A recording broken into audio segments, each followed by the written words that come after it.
Alegria no descanso.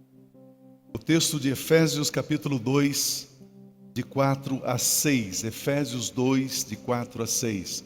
Todavia, Deus que é rico em misericórdia, pelo grande amor com que amou você, deu-nos vida com Cristo.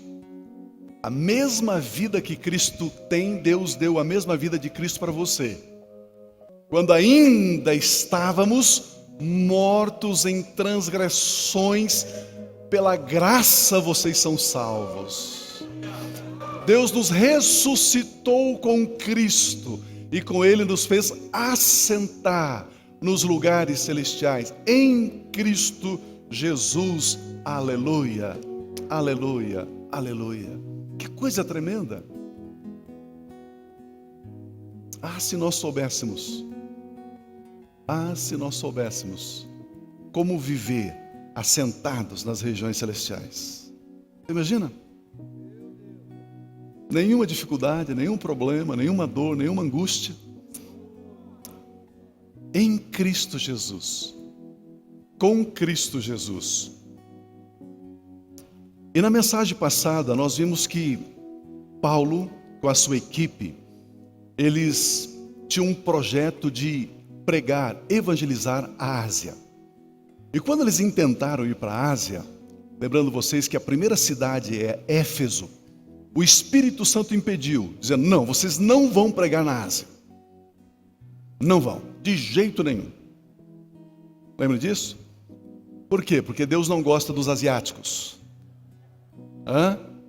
Mas Jesus havia dito: ide por todo mundo, pregue o evangelho a toda criatura. Agora o Espírito Santo impede eles. Então existe uma contradição na Bíblia. Existe? Não. Paulo precisava aprender 5 lições, ter 5 conhecimentos. Ele sai dali, vai para a cidade de Filipo. Chegando em Filipo, ele liberta uma moça de uma opressão maligna. E aí então ele foi preso por ter feito esse bem. Ele foi preso por ter feito uma boa obra. Você já foi caluniado, mal falado por ter feito alguma coisa boa? Já? Dói, não dói? Você faz uma coisa boa, coisa correta, as pessoas descem a linha em você. É ruim, não é ruim? É ruim, não é bom. E às vezes a gente faz uma coisa boa querendo um tapinha nas costas, parabéns, elogio, né? De repente vem uma pedrada. Foi o que aconteceu com eles. Mas eles estavam ali no cárcere, haviam sido açoitados, as costas sangrando, varadas. Eles precisavam aprender a primeira lição. O texto sagrado diz que era meia-noite, Paulo e Silas, ali no cárcere, lá no calabouço daquela prisão, ao invés de reclamar, de murmurar, de falar mal de Deus, dizer: Deus, eu desisto. Sabe o que eles fizeram? Eles estavam cantando essa música. Pode ficar sentado. Só escuta. Com grande amor inundou meu ser, tua graça livre me fez. Aleluia, aleluia. O sangue da cruz me redimiu. Livre eu sou, livre eu sou. Condenação não há, a graça me alcançou. Você pode imaginar Paulo e Silas ali cantando na cadeia: livre eu sou, livre eu estou. Condenação não há sobre a minha vida. Cantando aleluia, aleluia. Eles começam eles começam a descobrir o poder que há no louvor e na adoração. Eles começam a descobrir, a ter o conhecimento, diga comigo, conhecimento. O conhecimento do louvor e da adoração. E ainda eles cantam mais esse coro ainda, bem baixinho, bem suave. Quer ver? Olha o que eles estavam cantando. Tudo que tenho, dou para ser como você. Jesus, eu não tenho outro, para sempre em meu coração. Mais uma vez. Tudo que tenho, dou para ser como você. Jesus, eu não tenho outro, para sempre em meu coração. tudo Que tenho, lá no cárcere, dou para ser como você. ensanguentados, Jesus, eu não tenho outro. para sempre A próxima parte da música. coração. É tudo por tua causa, Jesus, tudo por tua causa, Jesus, tudo por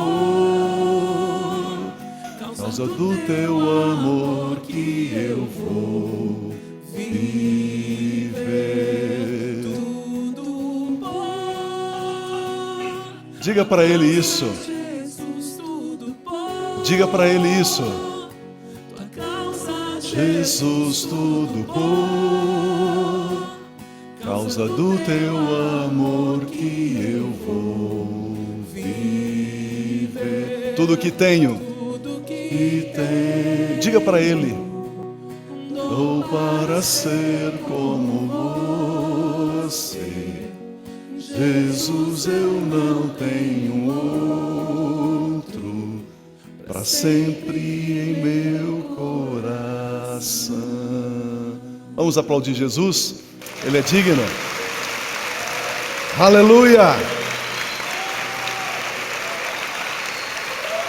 Aleluia! Sim, Deus! Queridos, eles estavam lá no cárcere, haviam sido açoitados por terem abençoado uma pessoa.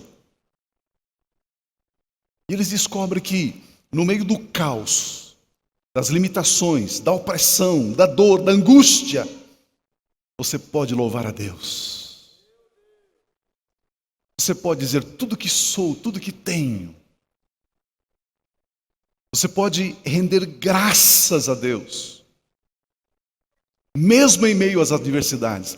E o texto sagrado ali diz que veio um terremoto, abalou os alicerces do problema,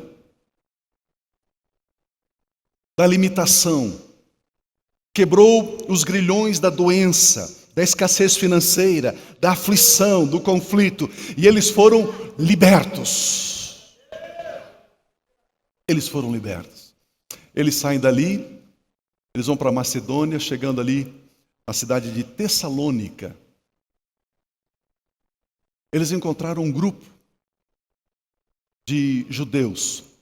Em Filipos, eles não tinham uma sinagoga, porque para se ter uma sinagoga é necessário ter no mínimo 10 homens. Então, em Filipos não havia nem 10 judeus.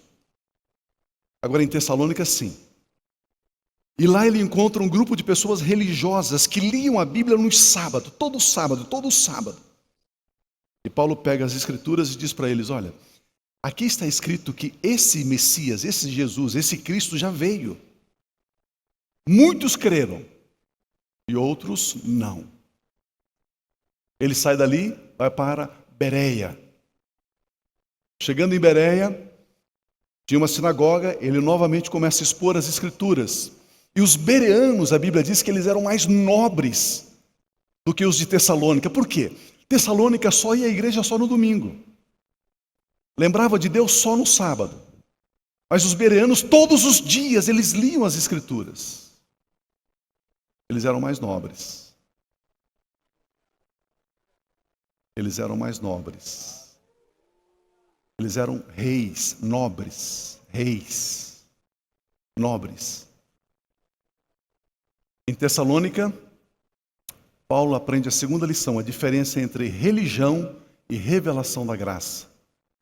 Em Bereia, ele aprende que precisa se aprofundar na graça. Você tem que tirar a graça da mente, eu entendo que é graça, e passar a viver.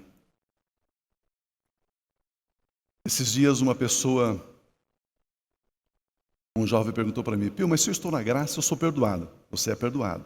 Se eu sou perdoado, então, se eu pecar, eu já estou perdoado. Isso então me permite pecar. Porque eu estou na graça. Faz uma gentileza para mim. Eu falei para aquele jovem o seguinte, imagina o seguinte, a graça é uma pessoa, a graça é Jesus. A graça não é uma ideia, não é um conceito. A graça é Jesus. Jesus, ele é a graça. E se você está na graça, você está em Jesus. Então, agora se você está na graça, isso te permite pecar. Ou seja, Jesus vai pecar com você. Vai ou não? Vai para a balada com você? Vai para o motel com você? Meu Deus. A não ser que eu deixe Jesus, aí eu vou. Só que aí eu estou na graça. Obrigado, Jesus. Não fica mais fácil entender assim? E aí eles mergulham na graça, em Bereia. E aí o texto diz que Paulo ainda necessitava de um outro aprendizado. São 5. Eu falei 3 na semana passada. Agora deixa eu falar o 4º e o 5º. Ele sai dali e ele vai para Atenas, capital da Grécia. Ele vai para Atenas, capital da Grécia. Então, o 4º ensinamento. Você que está anotando aí, o 4º ensinamento. Paulo necessitava conhecer e ser equipado com esta verdade, esta 4ª verdade. Atos capítulo 17, versículo 16, diz assim, Atos 17, 16.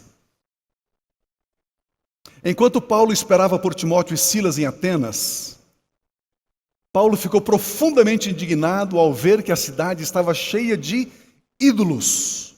Versículo 17. Por isso discutia na sinagoga com os judeus e com os gregos tementes a Deus, bem como na praça principal todos os dias com aqueles que por ali se encontravam. Versículo 18. Alguns filósofos epicureus e estoicos começaram a discutir com ele.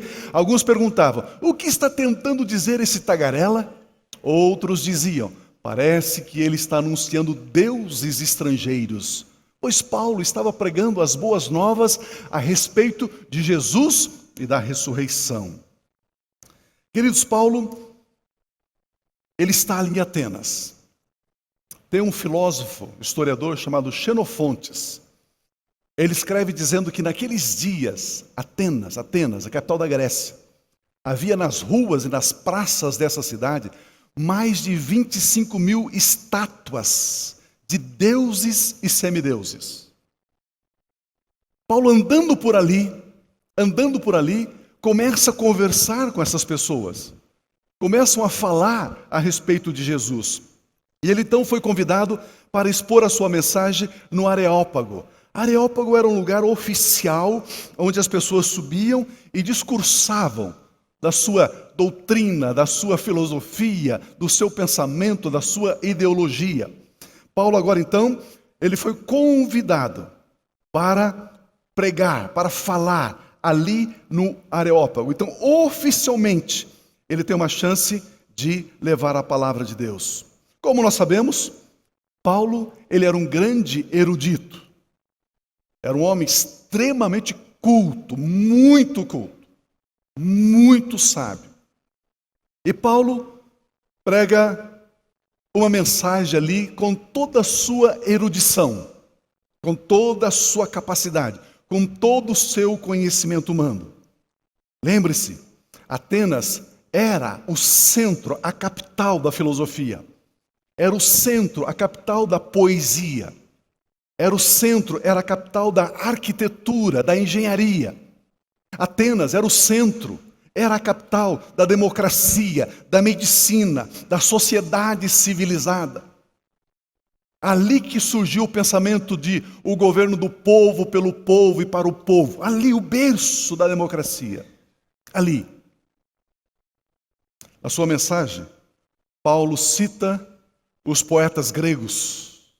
Ali no Areópago, naquele instante, Paulo passa pelo pensamento de Epicuro. Epicuro era um filósofo que nasceu em 341 a.C.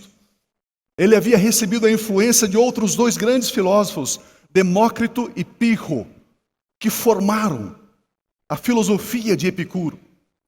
A filosofia de Epicuro dizia o seguinte: é possível alcançar a felicidade pela aponia. Aponia significa ausência de dor. Se tirar a dor, você é feliz. Essa era a filosofia de Epicuro. Ele apregava a aponia. Dizia ainda que o prazer é a magnânima da alma. Quando você tem prazer, a sua alma está no mais profundo deleite, sem dor e com prazer. Isso é vida. Isso é vida. Essa era a filosofia de Epicuro. Ele pregava que a natureza nos ensinava, porque havendo a harmonia na natureza, a natureza tinha prazer e não tinha dor. E Paulo fala sobre isso. Paulo conhecia profundamente essa filosofia. Outro grupo que estava ali na plateia enquanto Paulo pregava eram os estoicos. Esta escola foi fundada por Zenão de Cítio, no início do século III a.C. O estoicismo propõe que a felicidade se alcança vivendo de acordo com as leis da natureza. Se você abraçar uma árvore, dar beijinho nela, você sente a energia da árvore, isso lhe dá felicidade. 300 antes de Cristo.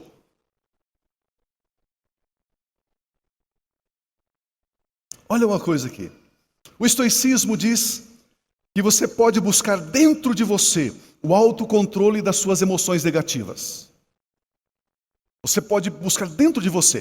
Dentro de você, você pode se superar. A superação está dentro de você. A capacidade está dentro de você. Já ouviu isso em algum lugar ou não? Eu me lembro, fazendo um parênteses aqui, eu me lembro que no meu curso de filosofia, uma das primeiras aulas, o professor, um homem maravilhoso, genial, disse: quantos de vocês têm um pensamento seu, inédito, seu, único, exclusivo? Levanta a mão. A sala inteira levantou a mão. Ele diz assim: então você, me dá aí o seu pensamento numa frase. E escreveu lá uma meia dúzia, 10 pensamentos ali no quadro. Ele diz: olha, esse pensamento é da escola tal, do filósofo tal, da época tal, esse pensamento é da escola tal, do filósofo tal, esse. Tudo isso aí já tem pelo menos 2000 anos. Eu quero um pensamento inédito, seu, genuíno, que você produziu com a sua mente. Aí uns 3 só levantaram a mão. Aí, então, deixa eu escrever aqui os seus pensamentos. Ele escreveu 1, 2, 3, ó. Isso aqui é da escola tal, do filósofo tal, isso aqui é da escola tal. Eu quero seu. Sabe o que nós descobrimos? Que nós só pensamos o pensamento dos outros, não temos o nosso pensamento.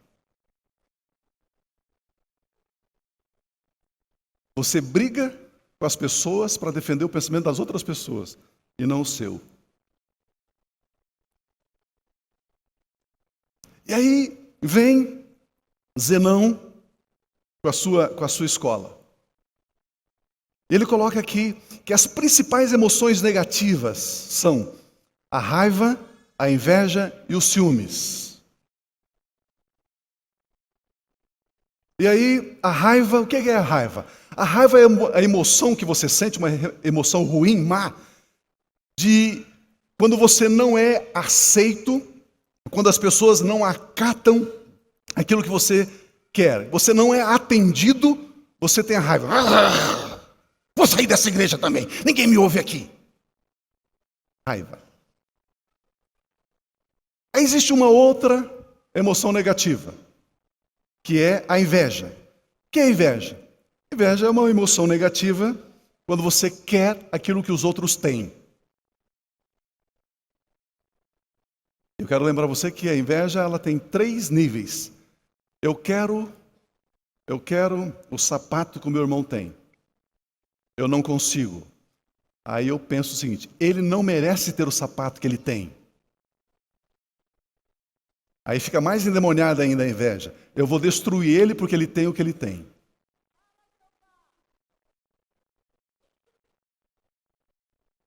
E o quarto é ciúmes.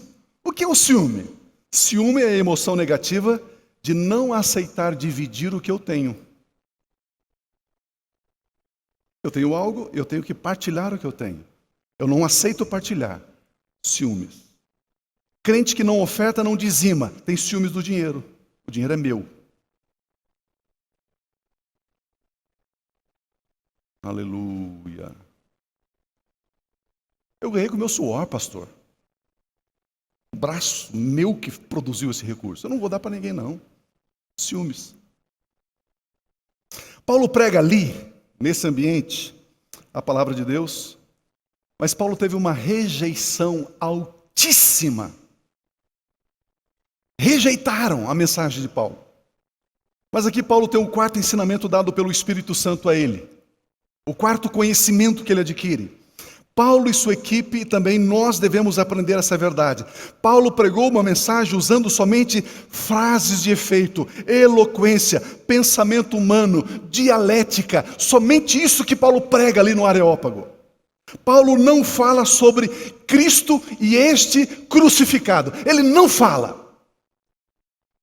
É como pregar hoje citando Gandhi, Abraham Lincoln, Mandela, fulano de tal, beltrano de tal, e só citando esses nomes e esses pensamentos. Foi basicamente o que Paulo fez ali. Paulo sabia que a mensagem da cruz tinha total resistência por parte dos gregos. Olha o que ele escreve em 1 Coríntios 1,18, na parte A. Pois a mensagem da cruz é loucura para os que estão perecendo.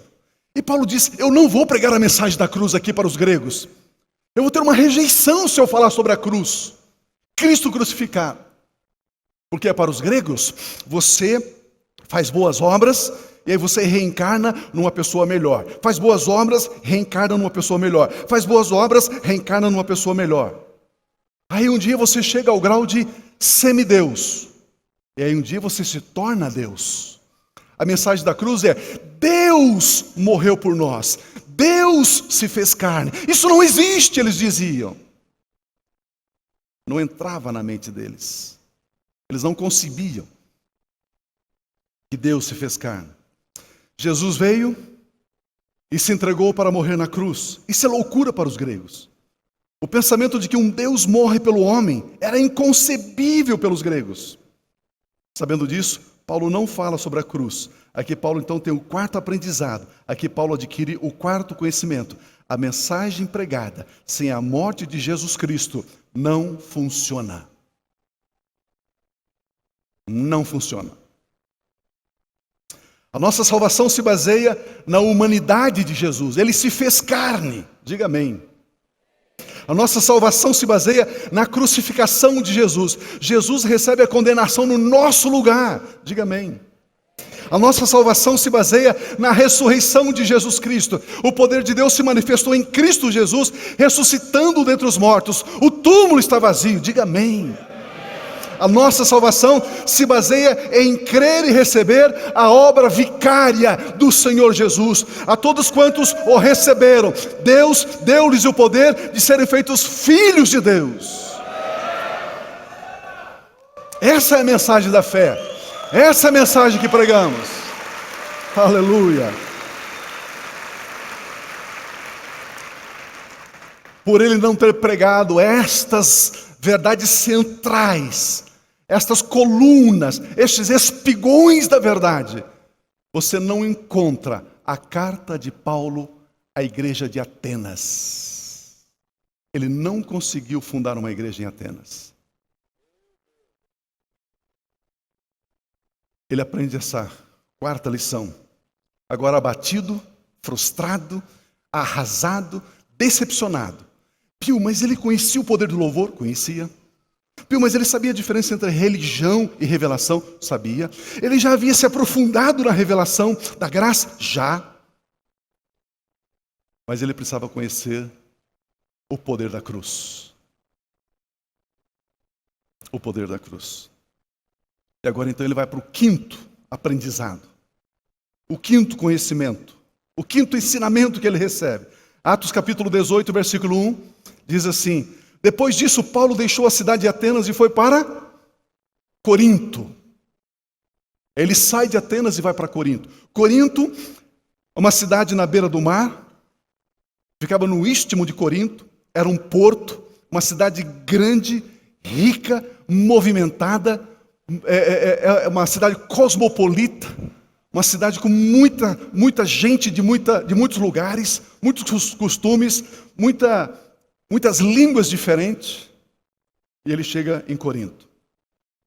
Olha o que diz o capítulo 18, versículo 8 a 11. Crispo, chefe da sinagoga, lá, creu no Senhor, ele e toda a sua casa. E dos coríntios que o ouviam, muitos criam e eram batizados.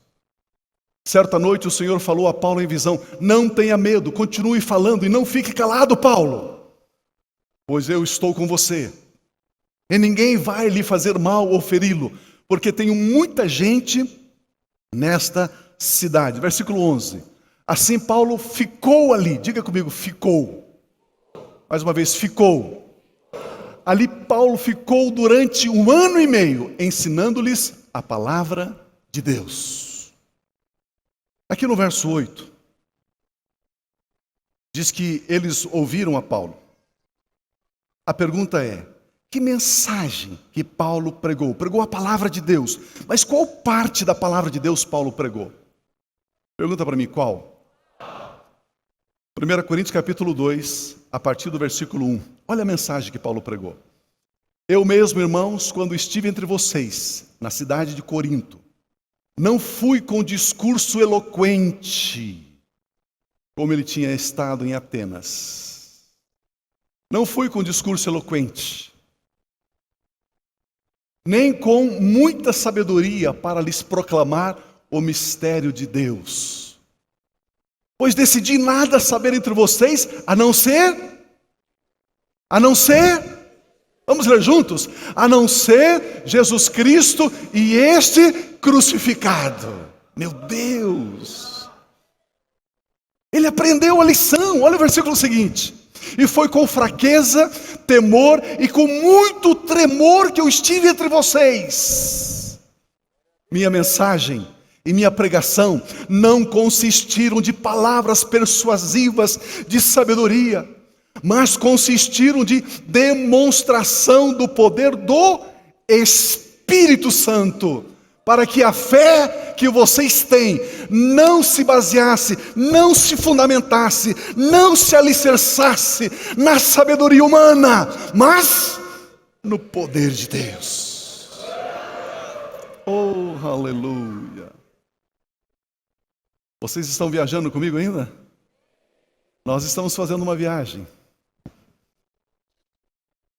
aprendendo 5 verdades, tendo 5 conhecimentos, antes de poder entrar em Éfeso.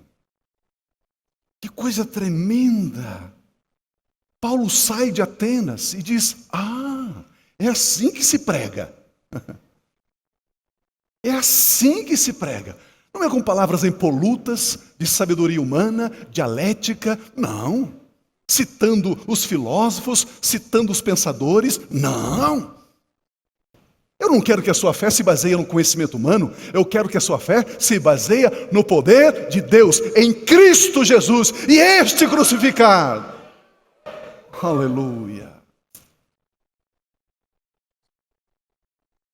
Lembre-se, lembre-se, eu quero parar o nosso navio, eu quero chegar no porto chamado descanso, alegria no descanso.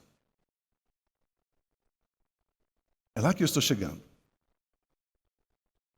A mensagem que Paulo prega ali então é a mensagem de Cristo Jesus e a sua morte na cruz. É a mensagem do túmulo vazio, é a mensagem da ressurreição, é a mensagem da ascensão de Cristo, é a mensagem da descida do Espírito Santo no dia de Pentecostes, é a mensagem de que somos reis e sacerdotes, é a mensagem da alegria completa. Aleluia! E esta mensagem fundou a maior igreja do ministério de Paulo, a igreja de Corinto. A igreja de Corinto. Esse texto de Atos 18:11 diz: então Paulo ficou ali por 1 ano e meio. Então Paulo permaneceu. A palavra ficar ali é permanecer. Ele ficou ali, permaneceu ali por 1 ano e meio. Diga bem forte comigo: ficar, permanecer. Esta foi a quinta lição, o quinto aprendizado, o quinto conhecimento que Paulo obteve. Qual, Pio? Ficar? Permanecer? Ok, nós não falamos grego, nós falamos português.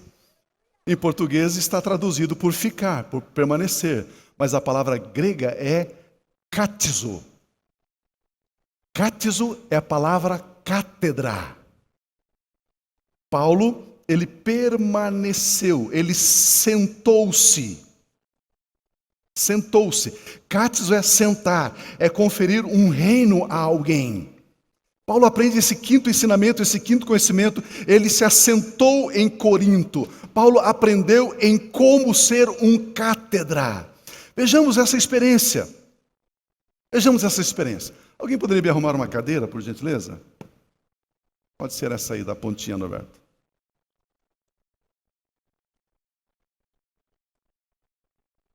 Um amigo meu foi ao médico. Ele estava com uma dor aqui na perna, a perna direita, que irradiava tudo isso aqui. Ele ficava em pé, doía, andava meio torto, não conseguia ficar muito tempo em pé. Foi no ortopedista, o ortopedista tirou um raio-x, examinou e disse: você não tem nada, não tem nada aí não. E essa dor, doutor? Não sei, acho que é a idade. Não é a idade, doutor, porque essa perna tem a mesma idade e não dói. Então não é a idade. Se for a idade, as duas tinham que doer, né? As duas nasceram no mesmo dia.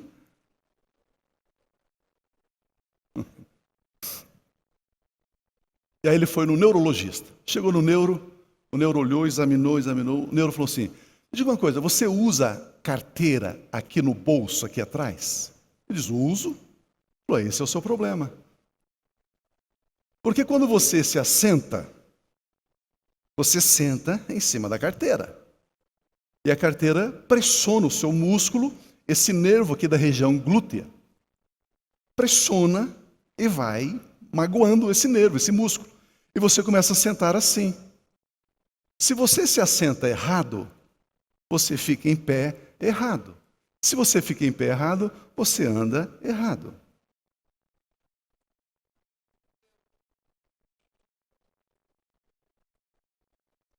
E aí dói.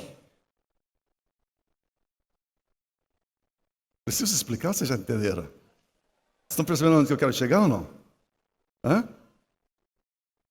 A Bíblia diz que nós estamos assentados nas regiões celestiais em Cristo. Se você senta errado, você fica em pé errado. Se você fica em pé errado, você tem andado a vida cristã errado.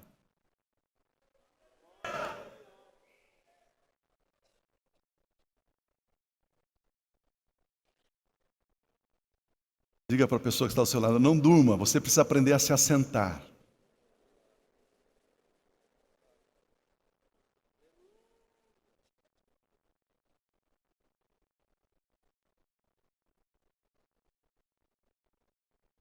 O que acontece com Paulo é exatamente isso. A quinta lição de Paulo, Paulo aprendeu a se assentar. Ele ficou, ele permaneceu, ele assentou-se em Corinto. A palavra assentar aqui é cátedra. Cátedra significa cadeira professoral, ilustre, responsável pela orientação. Cátedra significa governo, autoridade sobre aquele assunto, autoridade sobre algo. Paulo, ele tinha que aprender a assentar-se. Ele tinha que aprender que ele era um cátedra. Ele tinha que aprender que ele era governo. Ele tinha que aprender que ele era um rei.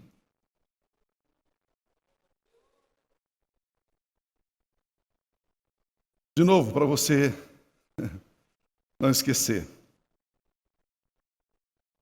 Cátedra, responsável pela orientação. Cadeira professoral, autoridade.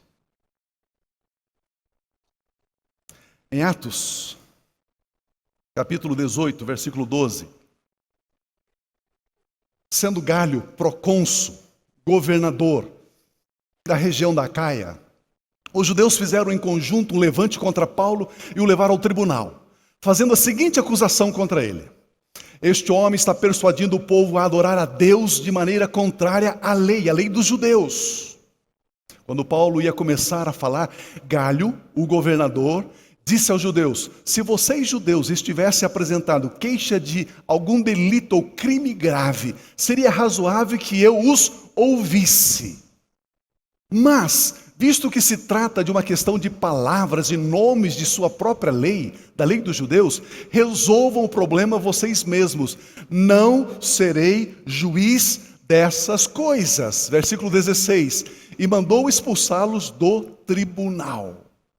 Queridos, Paulo já estivera antes, diante de juízes, diante de autoridades, julgando ele, condenando ele. E por que Galho, o governador, não ousou julgar Paulo? Por quê? Pergunta para mim, por quê? Por quê? Porque agora Paulo estava sentado como cátedra e um governador não tinha autoridade para julgá-lo. Ele vai embora.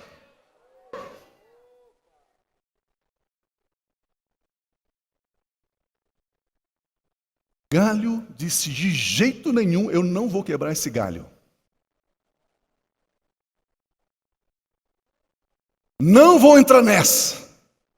Eu não tenho autoridade para falar contra esse homem que se assentou em Corinto, que é o cátedra de Corinto, que é a autoridade de Corinto, que é o governador de Corinto.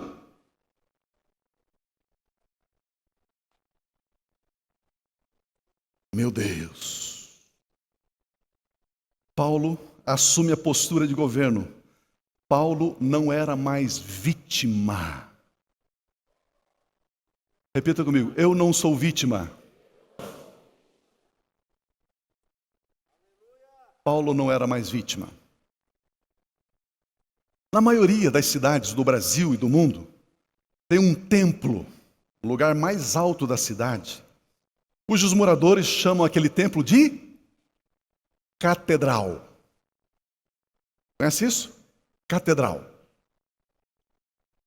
Sem saber, os moradores declaram, reconhecendo que é daquele lugar, é dali que sai a voz de governo sobre a cidade. Dali se tem o comando de ligar e desligar. Dali abre-se e fecha-se. Dali governa-se nos ares, na terra e nos mares. Ali é a catedral. Ali tem um homem que é o cátedra. Ali tem um homem que é o governo. Vocês sabem onde é a catedral de Curitiba?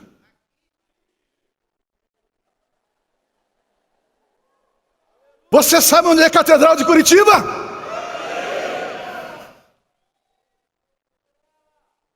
Meu Deus, meu Deus, o meu povo perece porque falta conhecimento. Você aponta lá e diz: lá é catedral. Lá é que é governo, lá é que manda. Eu estou debaixo daquela autoridade. Ali que é a catedral da minha cidade. Meu Deus. Se eu estivesse na aula da FATEM, eu ia mandar um boleto extra para vocês pagarem. Nós, cristãos evangélicos, temos declarado com os nossos lábios que aquela igreja é a catedral. E aquele lugar é que manda na nossa cidade. Meu Deus.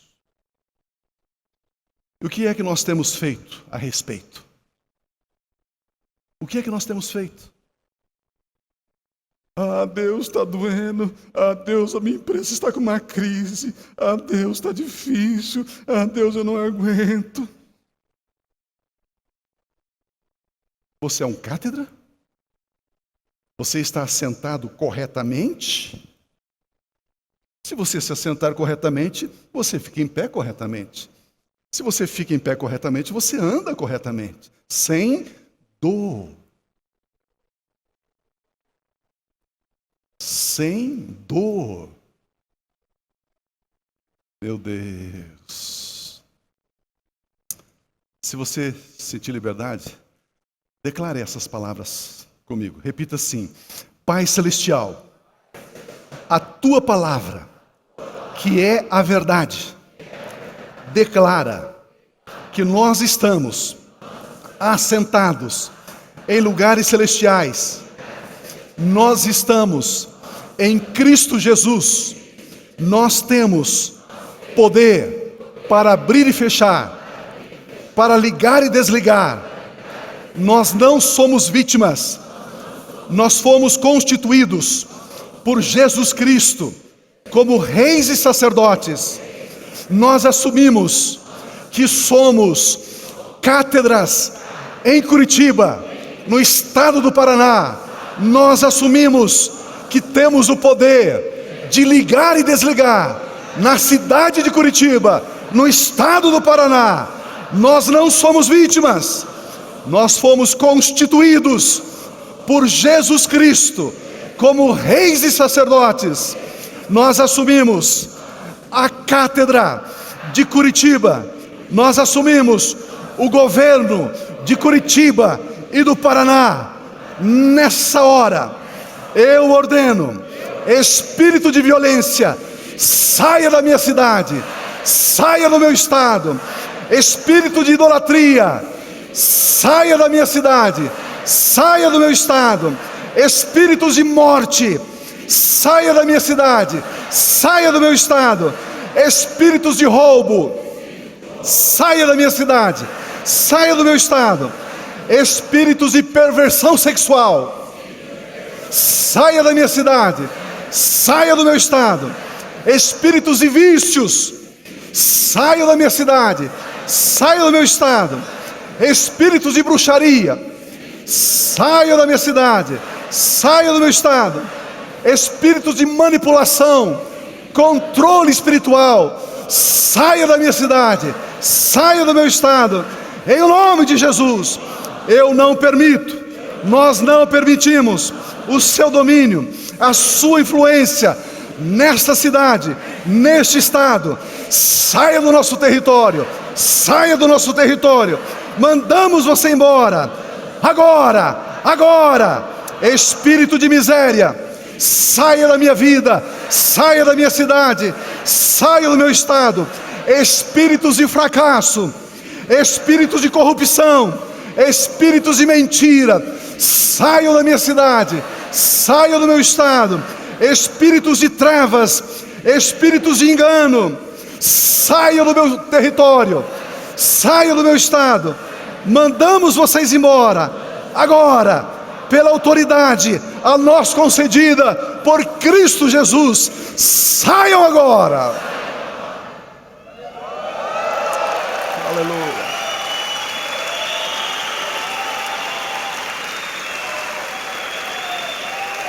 Aleluia.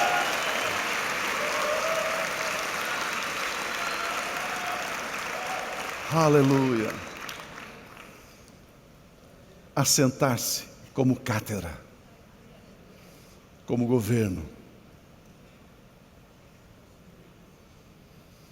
Meu irmão, pare de murmurar e assuma quem você é em Cristo.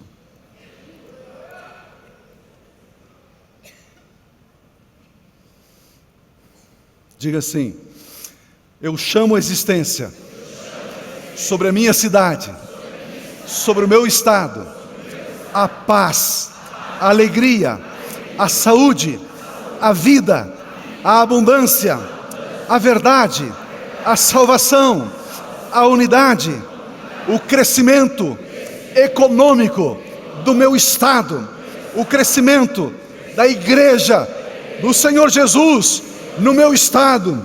Aleluia! Aleluia! Aleluia! Sim, Senhor!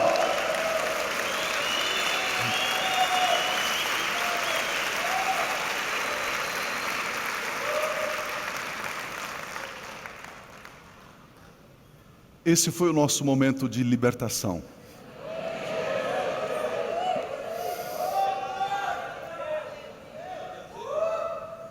Meu irmão, é muito simples, é muito simples.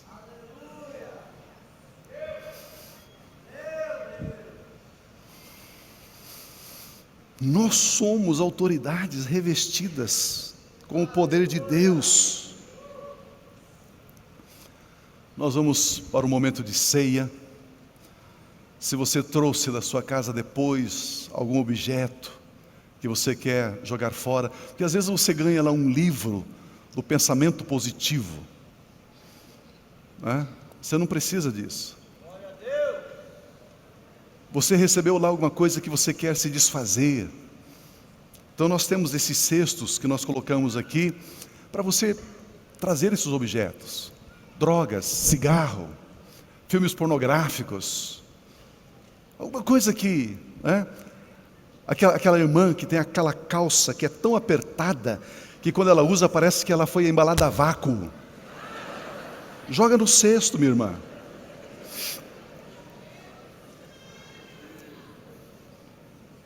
Joga no cesto. Eu recebi do pastor Fernando uma mensagem que um padre da Igreja Católica projetou nos telões da igreja, numa missa. Projetou aquela globeleza, aquela mulher que aparece nua, só pintada.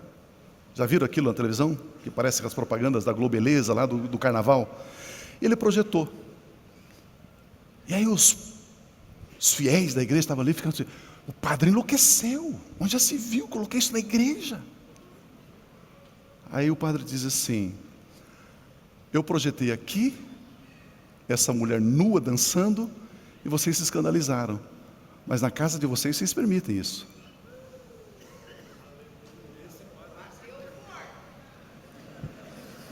Na casa de vocês permitem isso. Aqui vocês chamam que é casa de Deus, aqui não pode passar essa mulher nua dançando. E a casa de vocês não é casa de Deus também?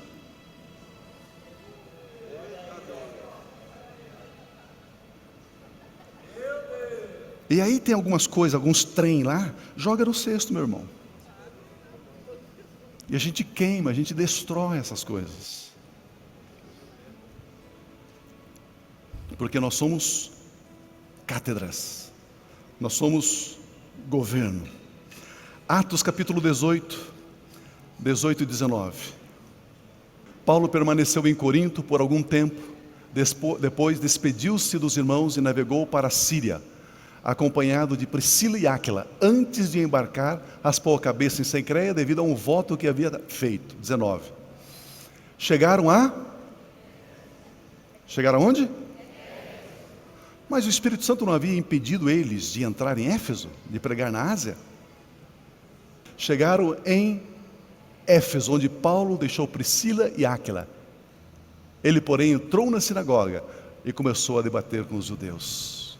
Agora ele pôde entrar em Éfeso, agora ele pôde pregar na Ásia, agora ele havia recebido 5 conhecimentos: o poder do louvor, a diferença entre religião e revelação da graça, a necessidade de se aprofundar na graça, a necessidade de pregar Cristo e este crucificado, e como ser um cátedra. Os 5 conhecimentos que Paulo recebe. Agora ele entra em Éfeso. Agora, eles não foram mais impedidos pelo Espírito Santo de Deus. Agora eles foram treinados, equipados para o êxito. Agora eles conheciam. Agora eles sabiam. Agora você pode entrar em Éfeso.